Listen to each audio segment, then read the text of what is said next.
So you're just coming off of not one, not two, but three tours with Theory of a Deadman across all different countries.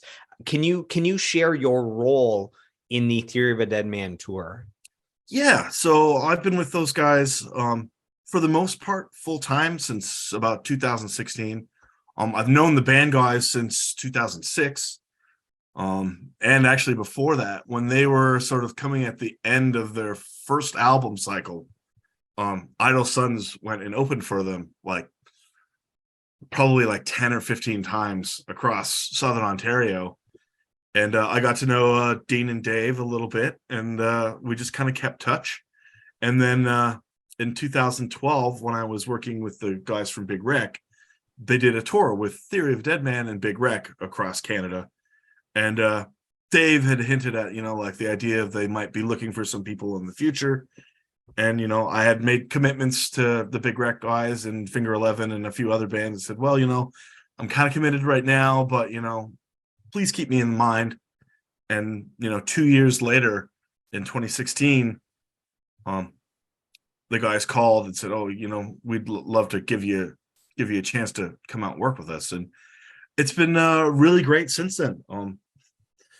They're a band that likes to work, and they do a pretty decent amount of touring, and they go some interesting places. And it's been great. It's a band that's been sort of on a steady, slow kind of incline the whole time.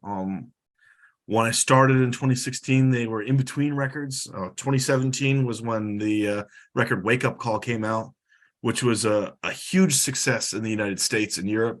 It ended up selling over like 1 million records. They were nominated for an AMA, and we ended up taking that album, on tour to about 13 different countries. And when that kind of settled, they worked on the next record, which was called Wake Up Call was the one, and Say Nothing was the next record, which came out exactly 1 week before COVID. So we were actually on tour when the whole COVID thing was starting, and we closed the door of the truck on the 29th of February. It was a leap year. And then they didn't go back to work for like 2 years.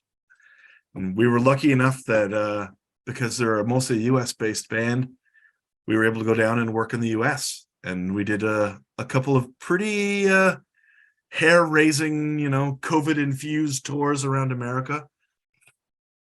They went and recorded another record, which just came out last month, called Dinosaur, which they're working in support of.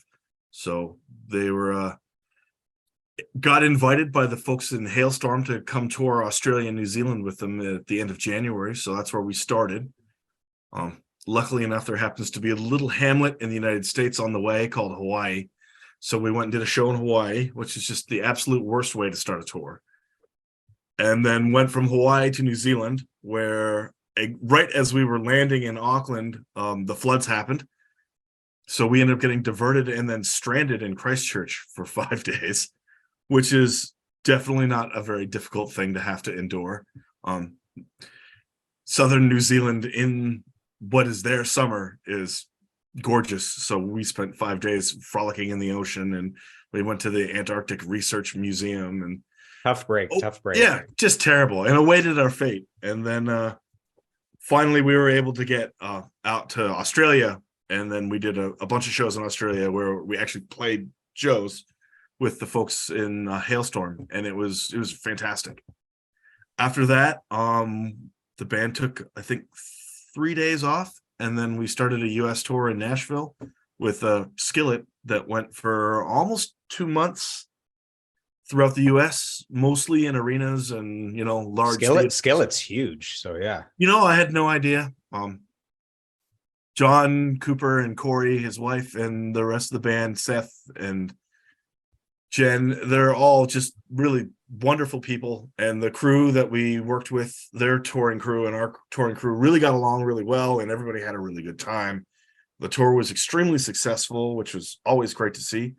And then the band took 2 weeks off, and then we started out with Disturbed in Canada, and went across Canada. That just finished like day before yesterday, doing arenas with Disturbed, who are also super awesome people to work with. So it was all very fun and very very collaborative, which is nice.